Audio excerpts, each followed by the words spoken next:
श्री दुर्गा सप्तशती दूसरा अध्याय। देवताओं के तेज से देवी की उत्पत्ति और महिषासुर की सेना का वध। विनियोग। मध्यम चरित्र के विष्णु ऋषि महालक्ष्मी श्री छंद शाकंभरी शक्ति दुर्गा बीज वायु तत्व और यजुर्वेद स्वरूप हैं। श्री महालक्ष्मी जी की प्रसन्नता के लिए मध्यम चरित्र के पाठ में इसका विनियोग है। ध्यान।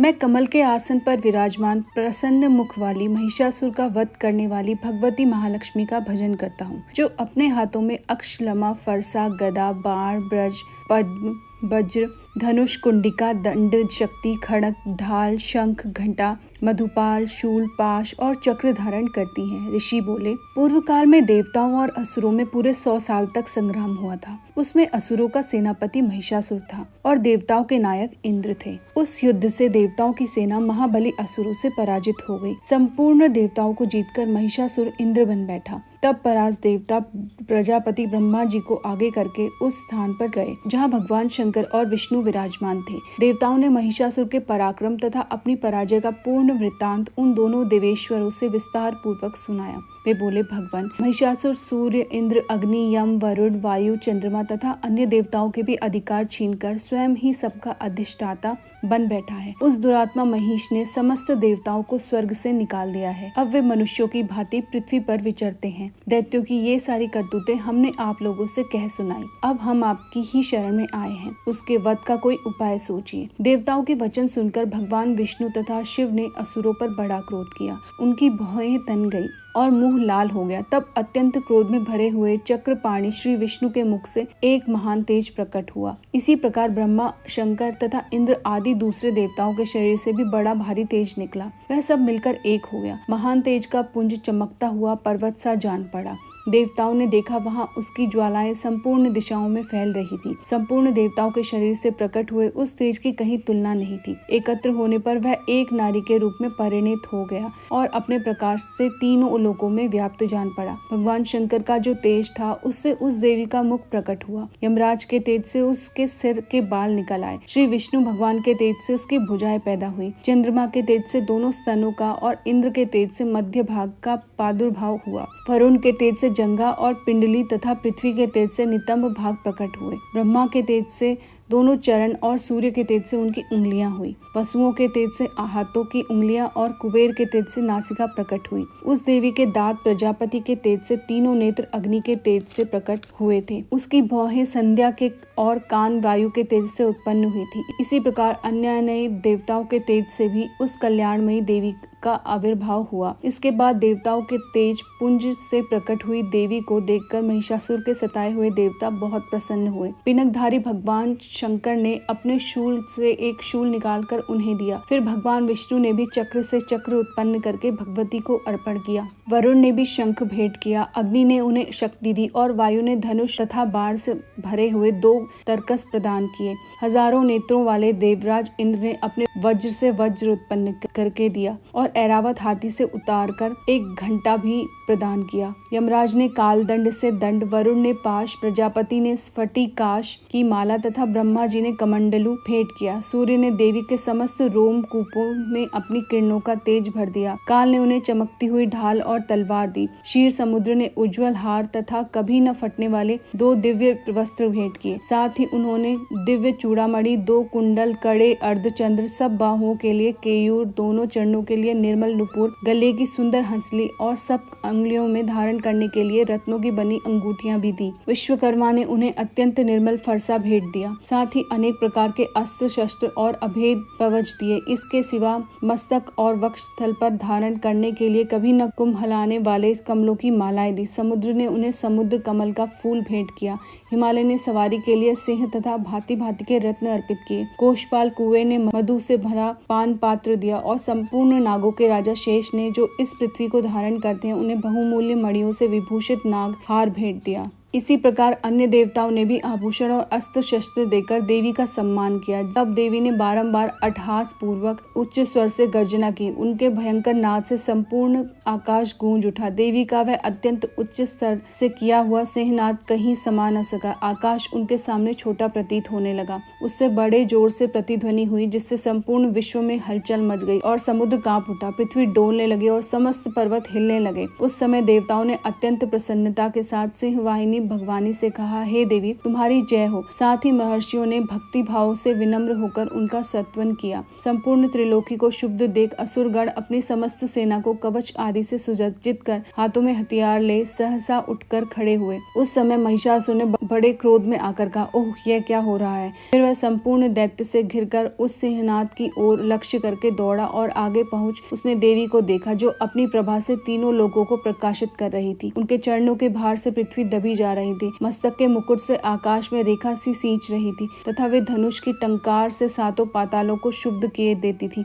देवी अपनी सहस्त्र भुजाओं से संपूर्ण दिशाओं को आच्छादित करके खड़ी थी। तदंतर उनके साथ दैत्यों का युद्ध छिड़ गया। नाना प्रकार के अस्त्र शस्त्रों के प्रहारों से संपूर्ण दिशाएं चमकने लगी। चिक्षुर नामक एक असुर महिषासुर का सेनानायक था, वह देवी के साथ युद्ध करने लगा। अन्य दैत्यों की चतुरंगिणी सेना साथ लेकर चामर भी लड़ने लगा। 60,000 रथियों के साथ आकर उद्रग्र नामक महादैत्य ने भी लोहा लिया। 1 करोड़ रथियों को साथ लेकर महाहनु नामक दैत्य भी युद्ध करने लगा। तलवार के समान तीखे रों वाला असिलोमा नाम का महादैत्य 5 करोड़ रथी सैनिकों सहित युद्ध में आ डटा। 60 लाख रथियों से घिरा हुआ वाशकल नामक दैत्य भी युद्ध में लड़ने लगा। हाथी सवारों और घुड़सवारों के अनेक दलों से घिरा हुआ तथा 1 करोड़ रथियों की सेना लेकर युद्ध करने लगा। विडाल नामक असुर 5 अरब रथियों से घिरकर लोहा लेने लगा। इसके अतिरिक्त और भी हजारों महादैत्य रथ, हाथी और घोड़ों की सेना साथ लेकर वहां देवी के साथ युद्ध करने लगे। स्वयं महिषासुर उस रणभूमि में कोटि कोटि सहस्र रथ, हाथी और घोड़ों की सेना से घिरा हुआ खड़ा था। वे दैत्य देवी के साथ तोमर, मूसल, खड़ग, बिंदीपाल, शक्ति, परशु और पट्टिश आदि अस्त्र शस्त्रों का प्रहार करते हुए युद्ध कर रहे थे। कुछ दैत्यों ने उन पर शक्ति से प्रहार किया तो कुछ ने पाश फेंके तथा कुछ दूसरे दैत्यों ने खड़ग प्रहार करके देवी को मार डालने का उद्योग किया। देवी ने भी क्रोध में भरकर खिलवाड़ में ही अपने अस्त्र शस्त्रों की वर्षा करके दैत्यों के वे समस्त अस्त्र शस्त्र काट डाले। उनके मुख पर परिश्रम की थकान का रंज मात्र भी चिन्ह नहीं था। देवता और ऋषि उनकी स्तुति कर रहे थे और भगवती परमेश्वरी दैत्यों के शरीरों पर अस्त्र शस्त्रों की वर्षा कर रही थी। देवी का वाहन सिंह भी क्रोध में भरकर ग्रीवा के बालों को हिलाता हुआ असुरों की सेना में इस प्रकार विचरण करने लगा, मानो वनों में दावानल फैल रहा हो। रणभूमि में दैत्यों के साथ युद्ध करती हुई अंबिका देवी ने जितने निश्वास छोड़े वे सभी तत्काल सैकड़ों हजारों गढ़ों के रूप में प्रकट हो गए और परशु, बिंदीपाल, खड़ग तथा पट्टिश आदि अस्त्रों द्वारा असुरों का सामना करने लगे। देवी की शक्ति से बड़े हुए वे गढ़ असुरों का नाश करते हुए नगाड़ा और शंख आदि बाजे बजाने लगे। उस संग्राम महोत्सव में कितने ही मृदंग बजा रहे थे। तदंतर देवी ने त्रिशूल से, गदा से, शक्ति की वर्षा से और खड़ग आदि से सैकड़ों महादैत्यों का विनाश कर डाला। कितनों को घंटों के भयंकर नाद से बेहोश करके मार गिराया। बहुतेरे दैत्यों को पाश से बांधकर धरती पर घसीटा। कितने ही दैत्य उनकी तीक्ष्ण तलवार की धार से 2-2 टुकड़े हो गए। कितने ही गदा की चोट से घायल हो धरती पर सो गए और कितने ही मुसल की मार से अत्यंत घायल होकर रक्त वमन करने लगे। कुछ दैत्य शूल की मार से छाती फट जाने के कारण पृथ्वी पर ढेर हो गए। उस युद्ध भूमि में बाढ़ समूह की वर्षा से कितने ही असुरों की कमर टूट गई। बाज की तरह झपट्टा मारने वाले दैत्यगण अपने प्राणों से हाथ धोने लगे। किन्हीं की बाहें छिन्न भिन्न हो गई, कितनों की गर्दनें कट गई। इतने ही दैत्यों के मस्तक कट कट कर गिरने लगे। कुछ लोगों के शरीर के मध्य भाग ही विदीर्ण हो गए। इतने ही महादैत्य जांघें कट जाने से पृथ्वी पर गिर पड़े। कितनों ही को देवी ने एक बाह, एक पैर और एक नेत्र वाले करके 2 टुकड़ों में चीर डाला। कितने ही दैत्य मस्तक कट जाने पर भी गिरकर फिर उठ जाते और केवल धड़ के रूप में अच्छे हथियार लेकर देवी के साथ लड़ाई करने लगते थे। दूसरे धड़ युद्ध के बाजों की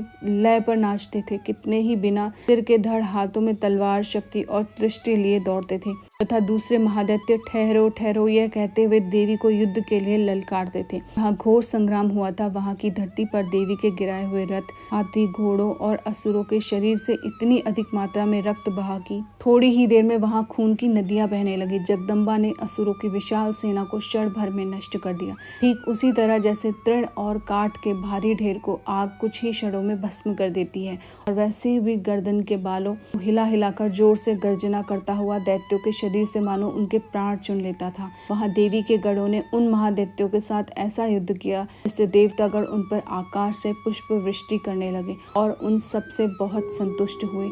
इति देवी उत्पत्ति और महिषासुर की सेना का वध नामक दूसरा अध्याय समाप्त। जय मानव दुर्गे। तीसरा अध्याय सेनापतियों समेत महिषासुर का वध। ध्यान। जगदम्बा के श्री अंगों की चमक उदय काल के हजारों सूर्यों के समान है। वे लाल रंग की रेशमी पहने हुए हैं। उनके गले में मुंडमाला शोभायमान है और दोनों स्तनों पर लाल चंदन का लेप लगा हुआ है। वे अपने कर कमलों में जप मालिका, विद्या, अभय और वर नामक मुद्राएं धारण किए हुए हैं। तीनों नेत्रों के सुशोभित मुख कमल की भारी शोभा हो रही है। उनके मस्तक पर चंद्रमा के साथ ही रत्न जटित मुकुट बंधा है और वे कमल के आसन पर बैठी हुई हैं। ऐसी देवी को मैं भक्ति पूर्वक प्रणाम करता हूँ। ऋषि बोले, असुरों की सेना को इस प्रकार तहस नहस होते देख महादैत्य सेनापति चिक्षुर क्रोध में भरकर अंबिका देवी के ऊपर इस प्रकार बाणों की बौछार करने लगे जैसे बादल मेरुगिरी शिखर पर पानी की धारा बरसा रहा हो। तब देवी ने अपने बाणों से उनके बाण समूह को अनायास ही काटकर उसके घोड़ों और सारथी को भी मार डाला। साथ ही उसके धनुष तथा अत्यंत ऊंची ध्वजा को भी तत्काल काट गिराया। धनुष कट जाने पर अंगों को अपनी बाणों से बींध डाला। धनुष, रथ, घोड़े और सारथी के नष्ट हो जाने पर वह असुर ढाल और तलवार लेकर देवी की ओर दौड़ा। उसने तेज धार वाली तलवार से सिंह के मस्तक पर चोट करके देवी की भी बाईं भुजा में बड़े वेग से प्रहार किया। राजन, देवी की बाहों पर पहुंचते ही तलवार खंड खंड होकर गिर पड़ी। फिर तो क्रोध से लाल आंखें किए उस राक्षस ने शूल हाथों में लिया और भगवती भद्रकाली के ऊपर चलाया। वह शूल आकाश से गिरते हुए सूर्यमंडल की भांति अपने तेज से चमक उठा। उस शूल को अपनी ओर आते देख देवी ने भी शूल से प्रहार किया। उससे राक्षस के शूल के सैकड़ों टुकड़े हो गए। साथ ही महादैत्य चिक्षुर की भी धज्जियां उड़ गई और वह प्राणों से भी हाथ धो बैठा। महिषासुर के उस पराक्रमी सेनापति चिक्षुर के मर जाने पर देवताओं को पीड़ा देने वाला चामर असुर हाथी पर चढ़कर आया। उसने भी देवी के ऊपर शक्ति का प्रहार किया, किंतु जगदम्बा ने उसे अपने हुंकार से ही आहत एवं निष्प्रभ कर तत्काल पृथ्वी पर गिरा दिया। शक्ति को टूटा देख चामर बड़ा क्रोधित हुआ। अब उसने शूल चलाया, किंतु देवी ने उसे भी अपने बाणों द्वारा काट डाला। इतने में ही देवी का सिंह उछलकर हाथी के मस्तक पर चढ़ बैठा और उस दैत्य के साथ खूब जोर का बाहु युद्ध होने लगा। वे दोनों लड़ते लड़ते हाथी से पृथ्वी पर आ गिरे और अत्यंत क्रोध में भरकर एक दूसरे पर बड़े भयंकर प्रहार करते हुए लड़ने लगे। तत्पश्चात सिंह बड़े वेग से आकाश की ओर उछला और उधर से गिरते समय उसने पंजों की मार से चामर का सिर धड़ से अलग कर दिया। इसी प्रकार उदग्र भी शिला और वृक्ष आदि की मार खाकर रणभूमि में देवी के हाथ से मारा गया और कराल भी दांतों, मुक्कों और थप्पड़ों की चोट से धराशायी हो गया। क्रोध से भरी हुई देवी ने गदा की चोट से उद्धत का कचमूर ही निकाल दिया।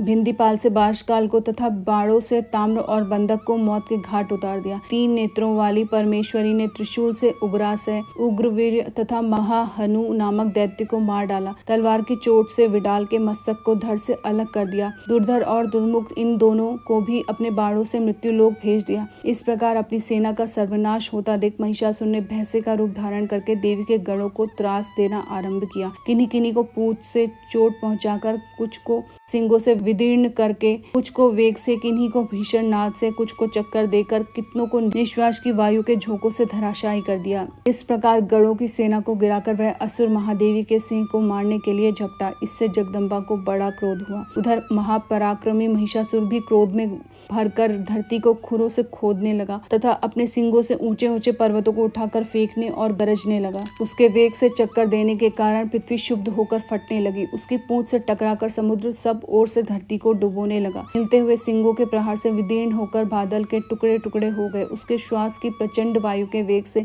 उड़े सैकड़ों पर्वत आकाश से गिरने लगे। इस प्रकार क्रोध में भरे हुए उस महादैत्य को अपनी ओर आते देख चंडिका ने उसका वध करने के लिए महान क्रोध किया। उन्होंने पाश फेंककर उस महान दैत्य को बांध लिया। बंध जाने पर उसने भैंसे का रूप छोड़ दिया और तत्काल सिंह के रूप में प्रकट हो गया। उस अवस्था में जगदम्बा जो ही उसका मस्तक काटने को उद्यत हुई, त्यों ही वह तलवार हाथ में लिए पुरुष के रूप में दिखाई देने लगा। तब देवी ने तुरंत ही बाणों की वर्षा करके ढाल और तलवार के साथ उस पुरुष को भी बींध डाला। इतने में ही उसने महान गजराज का रूप बना लिया। अभी अपनी सूंड से देवी के विशाल सिंह को खींचने और गर्जने लगा। खींचते समय देवी ने तलवार से उसकी सूंड काट डाली। तब उस महादैत्य ने पुनः भैंसे का शरीर बना लिया और पहले ही की भांति जड़ चेतन सब प्राणियों सहित तीनों लोगों को व्याकुल करने लगा। तब क्रोध से भरी हुई जगदम्बा चंडिका बारंबार उत्तम मधु का पान करने और लाल आंखें करके हंसने लगी। उधर वह बल और पराक्रम के मद से मत हुआ राक्षस अपने सींगों से चंडी के ऊपर पर्वतों को फेंकने लगा। उस समय देवी अपने बाणों के समूह से उसके फेंके हुए पर्वतों को चूर्ण करती हुई बोली। बोलते समय उनका मुख मधु के मद से लाल हो रहा था और वाणी लड़खड़ा रही थी। देवी ने कहा, ओ मूर्ख, मैं जब तक मधु पीती हूँ तब तक तू क्षण भर के लिए खूब गरज ले। मेरे हाथ से यही तेरी मृत्यु हो जाने पर अब शीघ्र ही देवता भी गर्जना करेंगे। ऋषि बोले। इतना कहकर देवी उछली और उस महादैत्य के ऊपर चढ़ गई। फिर पैर से उसे दबाकर उन्होंने शूल से उसके कंठ में आघात किया। उनके पैर से दबा होने पर भी महिषासुर अपने मुख से दूसरे रूप में बाहर होने लगा। अभी आधे शरीर से ही वह बाहर निकलने पाया था कि देवी ने अपने प्रभाव से उसे रोक दिया। आधा निकला होने पर भी वह महादैत्य देवी से युद्ध करने लगा। तब देवी ने बहुत बड़ी तलवार से उसका मस्तक काट गिराया। फिर तो हाहाकार करती हुई दैत्यों की सारी सेना भाग गई तथा संपूर्ण देवता अत्यंत प्रसन्न हो गए। देवताओं ने दिव्य महर्षियों के साथ दुर्गा देवी की स्तुति की। गंधर्वराज गान करने लगे तथा अप्सराएं नाचने लगी। इति महिषासुर वध नामक 3रा अध्याय समाप्त। जय मानव दुर्गे। क्षमा याचना। परमेश्वरी, मेरे द्वारा रात दिन सहस्त्रों अपराध होते हैं। यह मेरा दास है, ऐसा समझकर मेरे उन अपराधों को तुम कृपा पूर्वक क्षमा करो। परमेश्वरी, मैं आवाहन नहीं जानता, विसर्जन करना नहीं जानता तथा पूजा करने का ढंग भी नहीं जानता। क्षमा करो। देवी सुरेश्वरी, मैंने जो मंत्रहीन, क्रियाहीन और भक्तिहीन पूजन किया है वह सब आपकी कृपा से पूर्ण हो। जगदम्बिके, मैं अपराधी हूँ किंतु तुम्हारी शरण में आया हूँ। इस समय दया का पात्र हूँ, जैसा चाहो करो। देवी परमेश्वरी, अज्ञान से, भूल से अथवा बुद्धि भ्रांत होने के कारण मैंने जो न्यूनता या अधिकता कर दी हो वह सब क्षमा करो और प्रसन्न हो। सच्चिदानंद स्वरूपा परमेश्वरी, जगत माता कामेश्वरी, तुम प्रेम पूर्वक मेरी यह पूजा स्वीकार करो और मुझ पर प्रसन्न रहो। श्री दुर्गार्पणमस्तु। जय मानव दुर्गे।